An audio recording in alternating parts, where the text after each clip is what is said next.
Welcome back to the Be Ruthless Show. I'm your host, Sam Ruth, and joining me today is Mark Coope, coming all the way from the UK.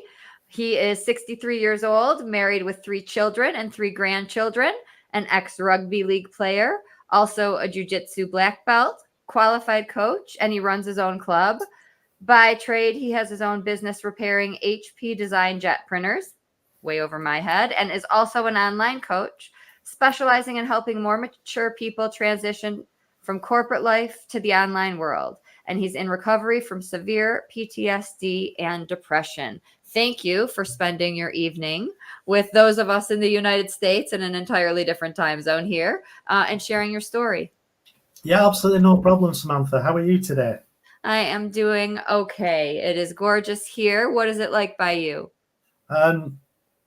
Cold, wet, and rainy. Oh, That's pretty much standard. That's more or less our natural state of affairs. That cold, wet, and rainy. well, you know It's, what? That makes me depressed. no, we get used to it. I mean, we got web feet. We got web in our hands now, so we have gills. So no, it's just the climate we live in. It's a very temperate climate, and we live just on the foothills of the Pennines, so we get a lot of rain. I'm used to it. It's just how it is. I don't mind it. I don't mind getting wet. It cools you down. Well, I think it's really wonderful. It's difficult for anyone to share their stories, but I think men especially, there is this be tough, be strong. So I am always extremely grateful when men are willing to be open and be vulnerable and honest about these topics. This is exactly why I am doing this. Is that what I went through and the reasons why I went through it are a bit convoluted. They're obvious, but the actual reason is strange. People shouldn't need to go through this. Men need to man up and think, hey, I've got a problem here. I can't deal with this problem on my own. There's 2 ways out of it. You either get help or you do what I almost did, which is the unthinkable. I almost took my own life because I was so bad. I was so depressed and I was just so down there. And that was all because I didn't ask for help. If I'd have asked for help when I realized I was going down, instead of being, hey, look at me, I'm a top rugby league player, I'm a jiu-jitsu black belt, I don't need nobody. Yes, I did. Yes, I did. I needed somebody like I've never needed anybody ever before. And it took me a long while. It took me 6 years to get out of that, to get to that mindset that I need help. And since then, everything has just changed, right? Everything has changed so much. But the reason why how I got into that was I was just an ordinary guy. I was just a regular guy. Yeah, I played rugby league when I was younger for 20 years, which was pretty good. It was something to do on a Saturday. It was a comradeship. I built massive friendships and lifelong friendships. I had quite a bit of success. We've run a few cups and a few leagues and things like that. It's brilliant. It was just such a good time in my life. And it also gave me, as a 15-year-old, it gave me focus. A lot of focus in my life. Whereas before I was probably going down the wrong road, shall we say. I was starting to do some of the wrong things. I was starting to 70s, 80s in England was a big time for football hooliganism. And I was starting to get in with them crowds and starting doing things that perhaps I shouldn't have been doing. I'll say no more on that. As soon as I started playing rugby, all that changed. I had a focus in my life. So I did that for 20 years, and it was just such amazing fun. Then when I stopped playing rugby, which was basically because what comes to us all, I knew what I had to do. I just couldn't get there on the pitch to do it anymore. My legs didn't run quite as fast as they needed to. And somehow the hits, when I was being tackled, the hits seemed to be getting a bit harder. It was actually me. So I stopped doing that. Then I got bored. And so when I was 38, I decided I was going to start jiu-jitsu, which is traditional Japanese jiu-jitsu, not Brazilian jiu-jitsu or anything like that. It's traditional. This is the real McCoy, as I call it. And all that was brilliant. I took to that like a duck to water. It was fantastic. And so I decided I was going to get my black belt I wanted to get my black belt in the Millennium Year, which gave me 2 years. Unfortunately, it's a 4-year program. and you can't do that. I also wanted to get the black belt before I was 40. So that meant, again, it had to be done in the year 2000, which, again, you can't do that. You cannot do your black belt in 2 years, 8 months. And I didn't. It took me 2 years, 9 months to do it. But I just became a monster. I just became a beast. And that was one of the things I learned about. That was the first time without actually realizing that I learned about mindset. When you set your mind to something, which I did, nothing got in my way. There was no excuses. I was never going to miss a training session. Never, ever. My focus, total focus for that 2 years, 8 months, 9 months was on my black belt. That's all I saw. I slept it. I ate it. I went to work with it. I carried extra training gears in my car.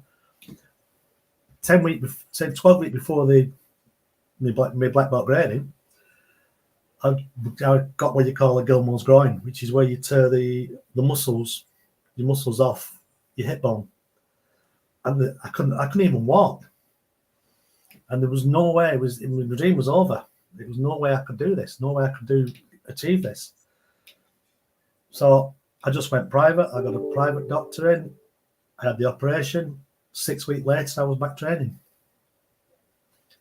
And I also, at the time, I met this young lady who helped me a lot. She talked to me and she got me around. I phoned her up for sympathy, actually, when I told her I couldn't do it. And she just gave me a load of stick and saying, well, if you want it that much, you'll figure out a way of doing it. Well, thanks. I just wanted you to give me a proverbial hug. Anyway, I did. Two good things about that. So when I was in recovery and when I was in the training to get fit again, she came out walking with me a lot, just to help me and one thing and another and encourage me. Anyway, so I got my black belt in the September of 2000, and then in September of 2001, we got married. So two results for that. So then I settled into life. I settled into life as a married man with kids, because she had 2 kids that she brought along. So all of a sudden, I'd gone from being a 40-year-old bachelor to being married with 2 kids. It was brilliant. It was fantastic. It was a great time in my life. Everything was going great until February in 2016, when we went to a 60th birthday party for a friend of ours. There was myself, there was Rachel, and there was our eldest daughter, Heather. Great day. Got home. There's just a ton of people on our driveway. I would say about 20 or 30 of them. Kids between 16 and 20, 22. So I got out of the taxi and thinking, what's going on here? And then I did something that I shouldn't have done, that I teach my students not to do, which is always assess the situation. Always step back and assess the situation. Make a plan and then move forward. Well, I just got in. I was so annoyed thinking what was going on. I just stepped right into the middle of them, which was a fatal mistake. Well, not fatal, but it wasn't far off. So the next thing I knew, I found myself on the floor of the driveway, wondering what had gone on. So I shook my head, stood up, and there was blood pouring out the front of my head. So I turned around because obviously I'd been hit with something from behind. So I turned around to see who'd done this, only to find myself back on the floor. And his mate, another one of the lads, had hit me on the back of the head with a bottle. So I've been hit on the front of the head with a bottle, which came across my head, smashed my nose. And then I got hit on the back of the head with a bottle.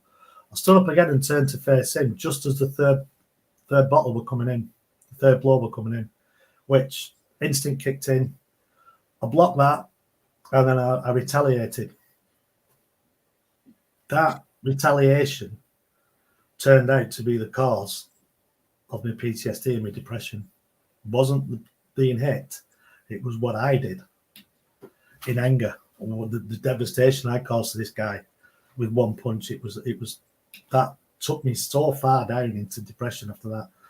Then we had a bit of a melee with a few others, and they ran off. I went to hospital. Nothing major wrong. Nothing, no concussion, nothing. Just a few cuts and bruises. Well, a lot of cuts and bruises, wow. But no concussion, nothing. No bleeding in the brain. Absolutely nothing wrong with me.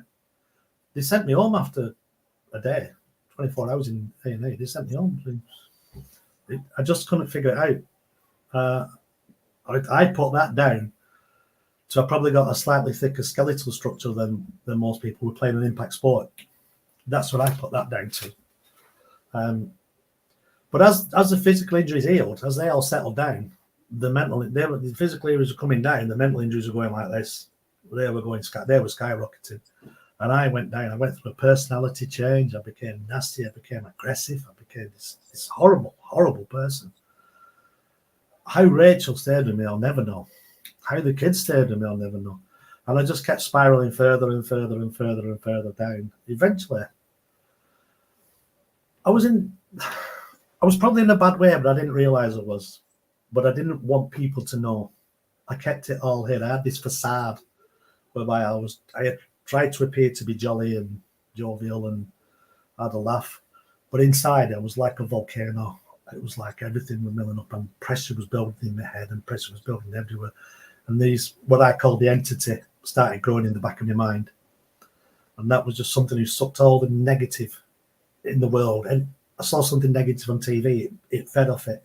Rachel said something negative to me. I said something negative and it was just collecting all this. And it was growing bigger and bigger and bigger. And finally, it took over. It started controlling me.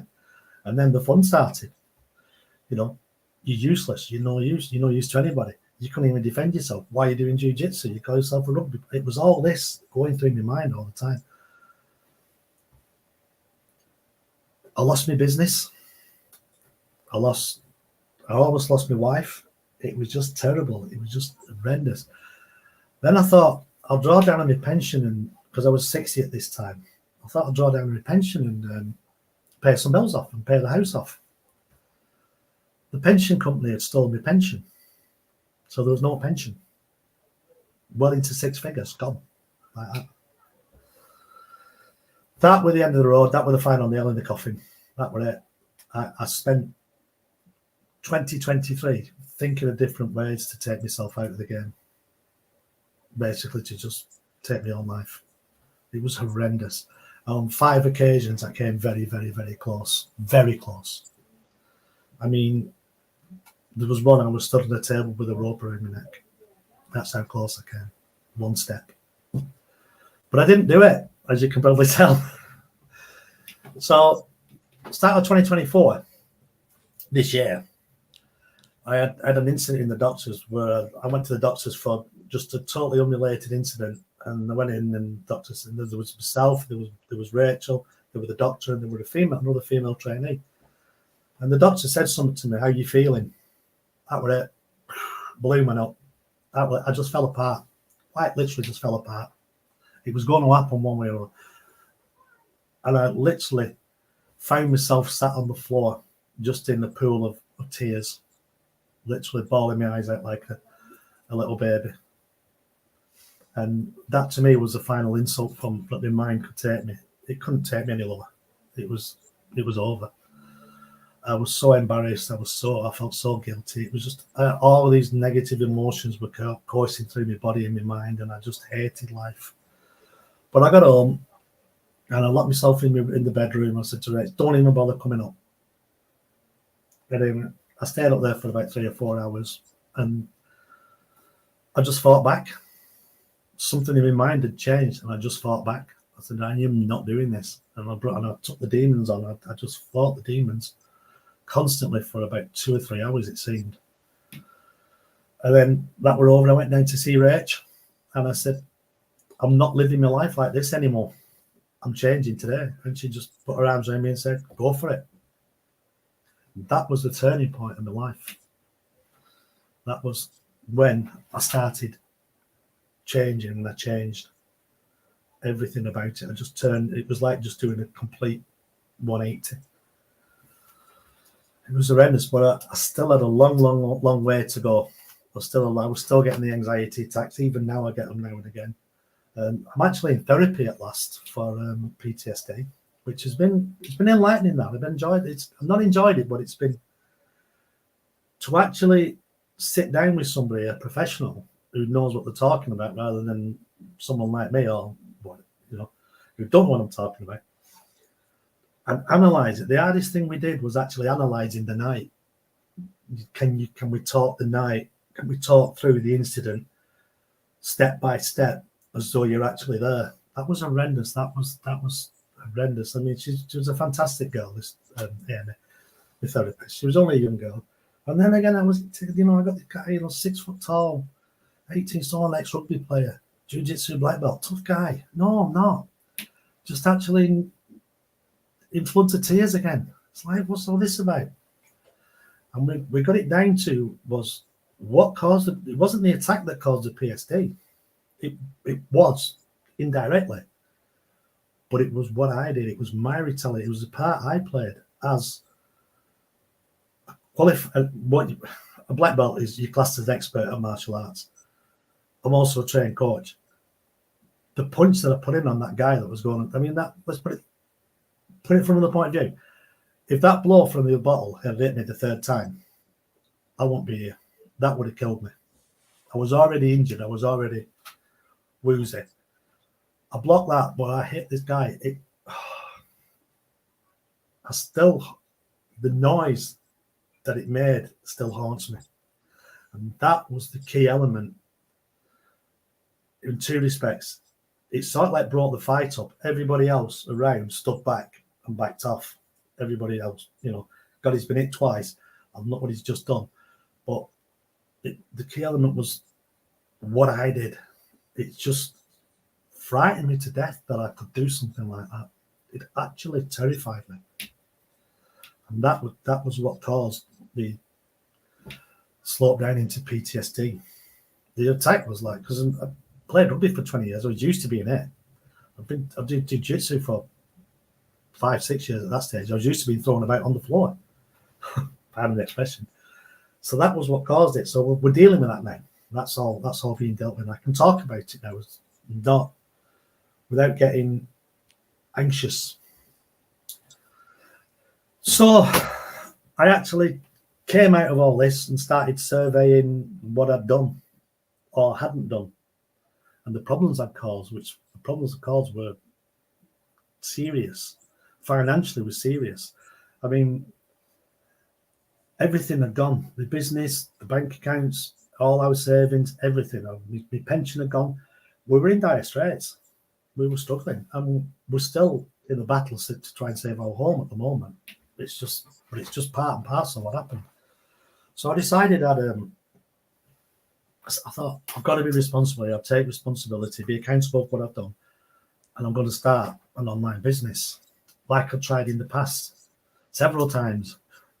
I think a lot of people have done what I've done, tried in the past and just failed, and tried and failed and failed and tried and failed.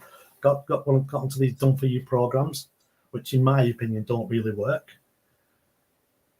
But people try them because they look good. Come on, if you can copy and paste, you can do this. If you can do that, you can do this.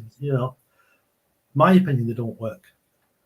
So I decided I was going to do it differently this time. I wasn't going to go it alone this time. I was going to try and find somebody to help me. And there's an old saying from, I think it's Teo Te Ching, that when the student is ready, the teacher will appear, which is exactly what happened. I was ready for somebody, and this guy appeared. I spoke to somebody on Facebook, just sending a message. He said, "You need to speak to this guy." No, I don't need to speak to anybody. You do. So I did. And he was a mentor. He says, we had a chat online. He said, "Yeah, I can help you." And I said, "You don't want to. You don't want to help me. My head's screwed up. I'm a mess. I'm only going to drag you down." And I said, "Oh, we'll worry about that when we come to it." So anyway, that was in January. 9 months later, the transformation has been amazing. What I've learned, because something that he said really, really resonated with me, which was, it's not that you don't like to work online or you haven't got a money problem. What you got is a skills problem. You haven't got the skills and the knowledge to be able to work online successfully and safely. And that's sort of like, yeah, it's right. That sort of like struck home, because done for you programs, you copy and paste, you learn nothing. So my initial project was, I wanted to learn how to be an affiliate marketer. No problems. A lot of people doing it. A lot of people making a lot of money on it, and it would help. But we got into about 2 months into working with him. He said, We need to change direction with what you're doing. You need to be a coach. You need to be a coach, a mentor like me. And, I thought, no, I can't do that. No. I said, you've got to be joking. Why would people listen to me? Why would they listen to me? He said, well, look at your story to start with. You've got a fantastic story. I said, yeah, but I don't want to be on camera. I don't want to put my face on Facebook or social media. I don't want anyone to see me because my self-esteem, although I'd changed, was still pretty low.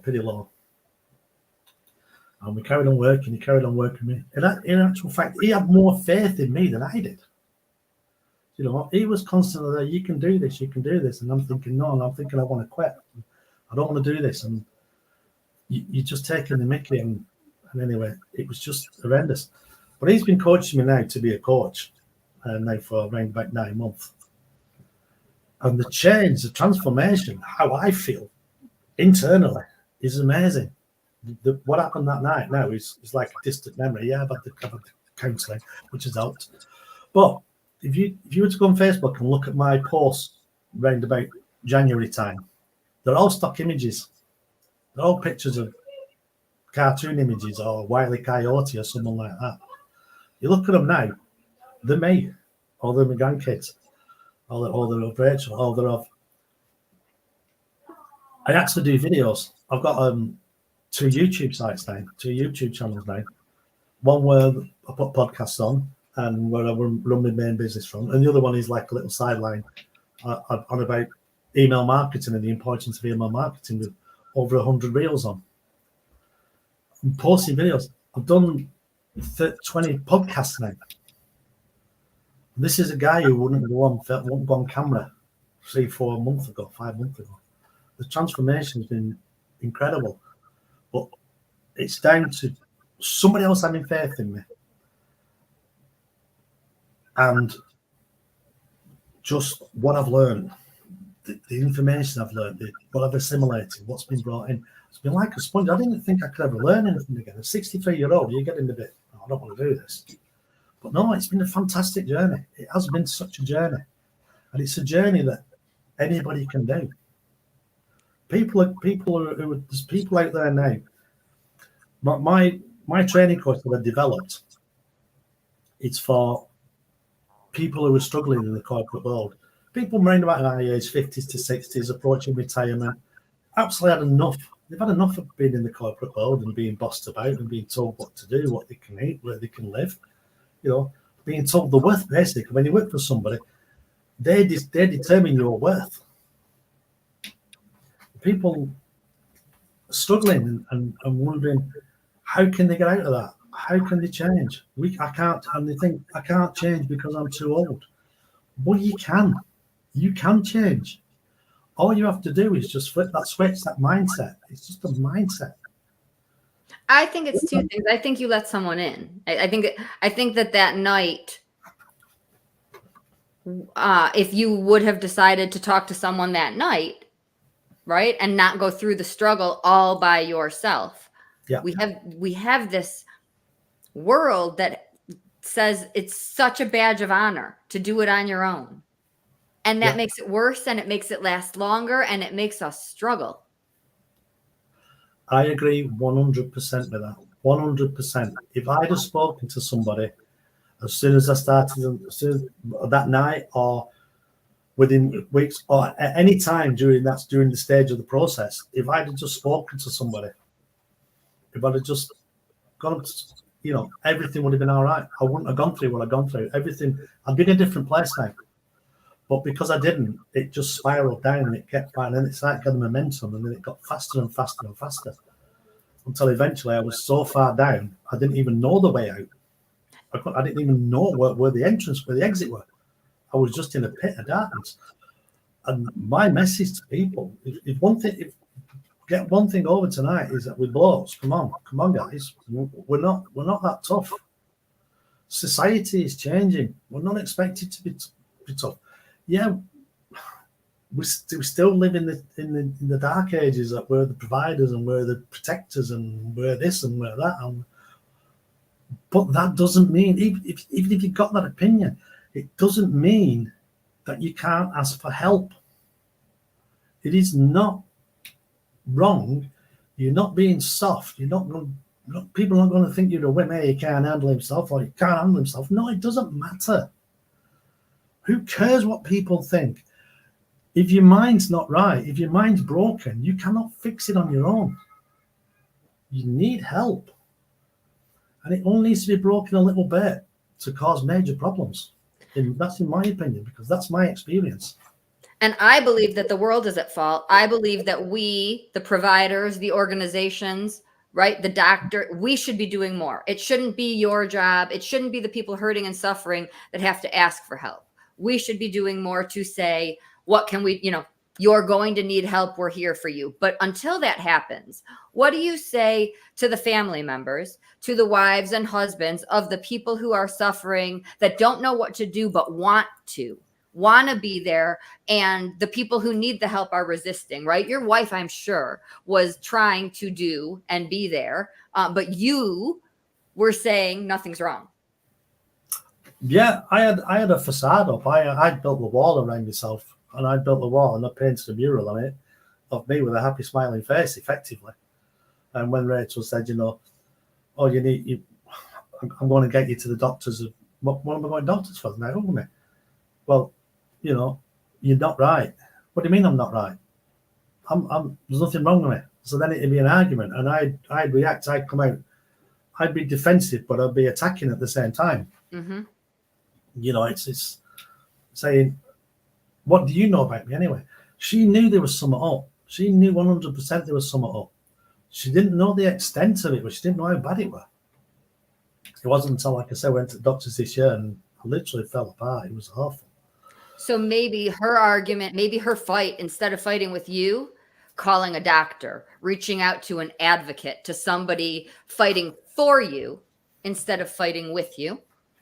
Yeah, I think I can't blame anybody else but me.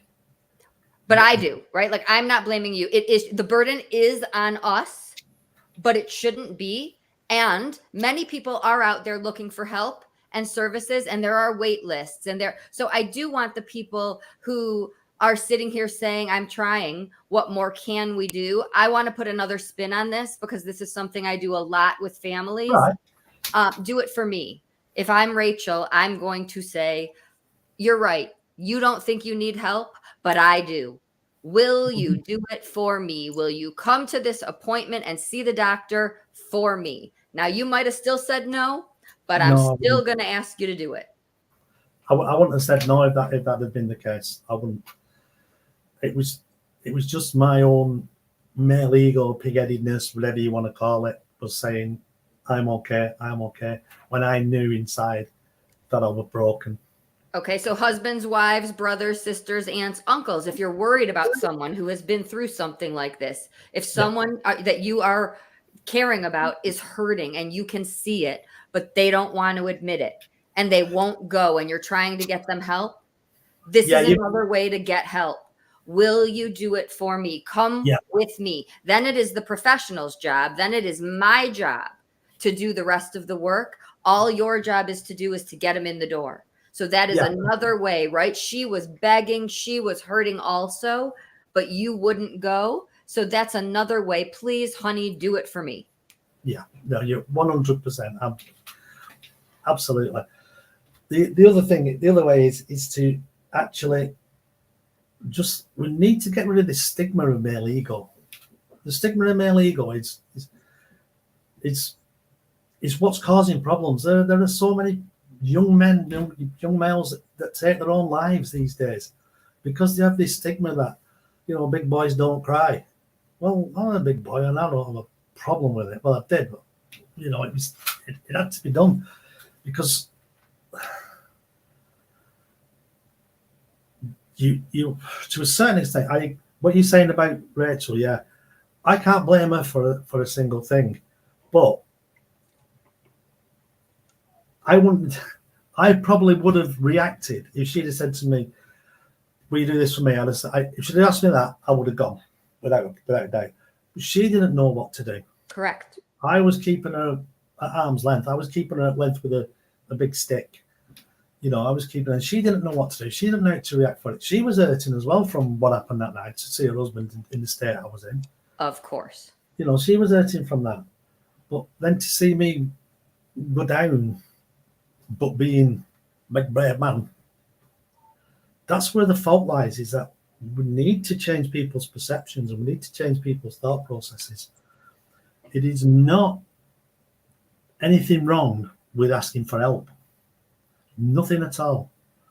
You hear the tales about, blokes won't even ask when they're lost in a strange town for directions. Well, why? Why? You're in a strange town. Ask a local. But my thing is, if you're in this situation, you've got to ask somebody. You've got to just swallow your pride, even if it's just one of your mates. Said to one of your mates, "Can we meet up for a coffee or a beer? I need to talk to you." Because I'm damn sure that if I'd have said that to any of my old rugby mates or any of my old jiu-jitsu mates, they'd have said, "Yeah, okay, buddy, let's get it on." And then they'd have taken action from there. Because I'm sure, 100% sure, that they'd sooner spend an hour, 2 hours chatting with me rather than carry me coffin down the aisle. 100%. And if we are carrying 42 things and we can't open a door, yeah, we don't have a problem letting somebody open a door, right? Like, there are certain things in this world, there's no judgment, no stigma. We are willing to accept help. Asking for help is a strength.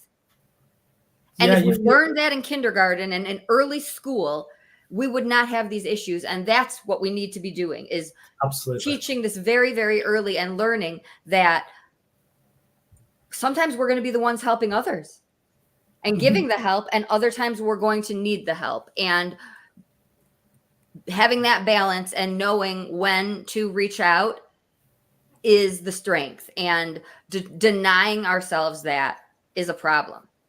Yeah, there is nothing wrong, nothing at all about asking for help.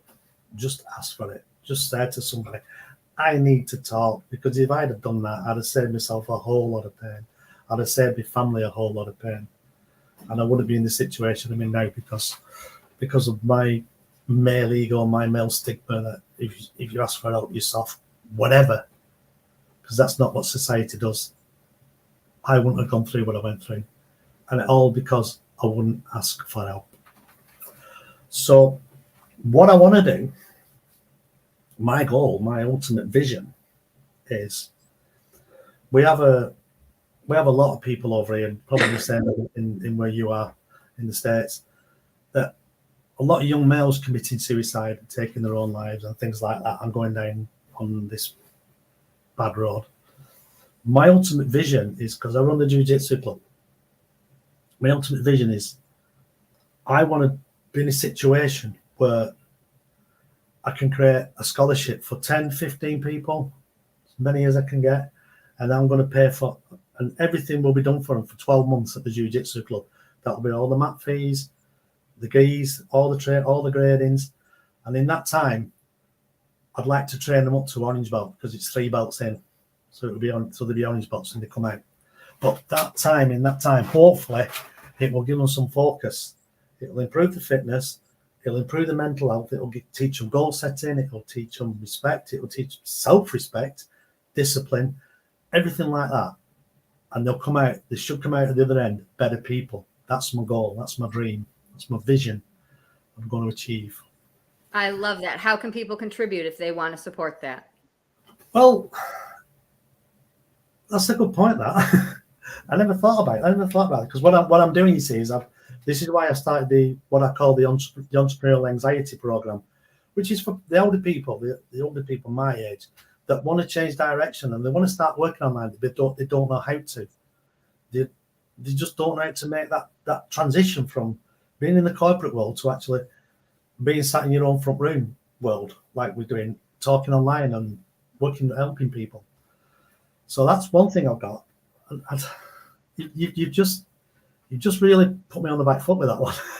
You know, I think it's a great homework assignment, because now there's going to be someone who reaches out that says, "I want to donate," so Tommy and Joe can do that. Yeah, that's So, great. I have applied. You say I've applied twice, 3, 4 times for funding through various organisations over here in Britain. I've applied to the National Lottery and all these, and I've been refused every time. And one of them was on a technicality.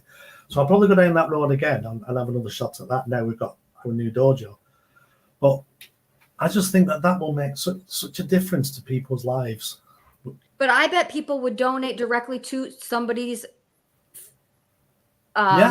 membership. Somebody's, like, right now, somebody listening will want to pay for somebody to be able to have that course. That's quite simple. If they're willing to do that, then they just need to contact me and we can work something out. So yeah, like, I think that can get started while you're working on the funding, because I have people do that for my retreats. People will donate so that someone who cannot afford to attend will be able to. Yeah, no, that would be fantastic. That would, because then I can start, but I can bring the program forward and start doing it earlier than expected. So how can people connect with you if there are young boys and men who think, you know what, here's somebody I feel like I could talk to, and I don't want to talk to that woman. Talk to me, and we can chat. And people just need to understand that it's okay not to be okay. And once you realize that you don't have to be okay all the time, that is when you can start making steps to being okay. You can start making positive steps, and it's when, like I did, when you just think, I'm all right, when I knew inside I wasn't. It's a bit like boiling an egg in a microwave without pricking it. It just explodes sooner or later. I'm just thinking there are people listening who might think, I would love to do rugby or jujitsu, but there's no way I can be as successful as you. I don't think that that's the point here. I think that there is a lot of benefit for anyone listening, whether they will have your type of a career or not. Success is relative, isn't it, to start with? I started jiu-jitsu when I was 38 and I got my black belt. Since then, I haven't done much. I'm still training, but I haven't progressed much in the jiu-jitsu world apart from keeping the Coope and coaching badges up. The scope of what people can achieve is unlimited. So they start off, and it's a funny thing that you need to tell them, because we start off with, when new people come into the club, they see us at the front with the black blue jackets on and the black belts and things like that. And everyone thinks I was born a black belt. You're not born a black belt. I was stood at the back of the mat. When I first went, the first training session I ever went to at jiu-jitsu, I stood outside the door. This is as a 38-year-old bloke. I stood outside the door for 5-10 minutes before I went in. And that little voice in my head kept saying, what are you doing, you idiot? You're too old for this. Turn around and go back home. Go and watch TV. What do you think you're doing? And I actually fought that little voice for 10 minutes outside the door of the dojo before I finally went in. And then when I went in, I tried to hide so nobody had seen me. Look at the size of me. How can I hide? I would have to go in another room to hide. And, once I we started, all have insecurities. It is about the mindset, the focus, the things that you will get a personal benefit from. It is not about if you're going to make it into the pros. Yeah, well, not at all. I mean, I never made it into the pros as rugby. I played for an amateur club, a local amateur club for 20 years.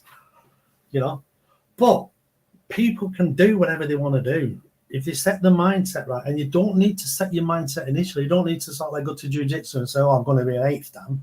You don't do that. You go to jiu-jitsu and you'll say, I'll see if I like it. And then you say, oh, I like this. What do I do next? Well, you get your white belt. Right, so I got my white belt. What's next? Well, you get your yellow belt, then your orange belt. And then that's the goal setting process of it.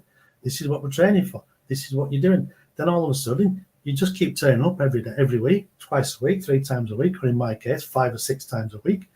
And all of a sudden, you're doing your black belt grading. You just do it little small steps at a time. You don't change the world. We're not going to change the world overnight. We're not going to change this stigma of male ego overnight. It's going to take a lot of work. Probably it might not even happen in my lifetime. But as long as we can start the ball rolling, we can get some inertia, we can overcome the inertia, we can start moving forward little by little, and somebody else will pick up the mantle, and somebody else like yourself, somebody else picks up the mantle, and all of a sudden then we've got a whole zoo, we've got a whole tribe of people all saying this male stigma thing has got to change. And people they'll start educating young boys at an early age. And then everything changes. We all have a part to play in society. No one section of society is better than the other. And me and my wife laugh and joke about it all the time about, male, female roles. But it all comes down to the fact that it's a symbiotic relationship. We cannot live without women, and women cannot live without us. So why do we fight each other all the time? Why is there such division? Why is there such division in the world? Just because people have different coloured skin, or different religions, or different views, what does it matter? They fight over football here, soccer. Liverpool are a team I support, and Man United, they're the biggest rival. They'll fight over each other. They'll throw bricks at each other if they can't get to each other. Just because they support a different team or they come from a different part of the country. What's all that about? Yeah. There's enough hate in this world, and life is hard enough. So using it as a tool to get through when we're not feeling okay is an entirely different way to look at it. Yeah. And it's funny you should say that, because here's a contradiction for you. Hate is a word that I actually hate. I try to avoid using that word because I think it's just too strong a word for any emotion. I dislike things, or I'm not too keen on that, but I don't like saying I hate something. I just think that is a horrible, horrible, too in-depth emotion that people shouldn't use, because there is enough dissent or discomfort in the world. And to use a word like hate is just, it makes me blood boil. Thank you so much for being so open, so honest in a world that often is not. Connect with Mark, support his jiu-jitsu program. Any final thoughts for everyone listening? All I can say, Sam, is to everybody, if you're going through issues, please swallow your pride, swallow your male ego, talk to somebody, just say, I need a bit of help. That's all I can say, really. I just need a bit of help. Once you've made that once you've made that first step, which is so difficult to take, once you made that first step, everything after that gets easier. Yeah, you may have some difficult times ahead, but it's so much easier once that's done. Once you bring the problem out into the open, its power seems to dissipate. Thank you again so much for your time, especially with the time difference. Until next time, everyone, connect with Mark Coope. Always be ruthless. Thanks a lot.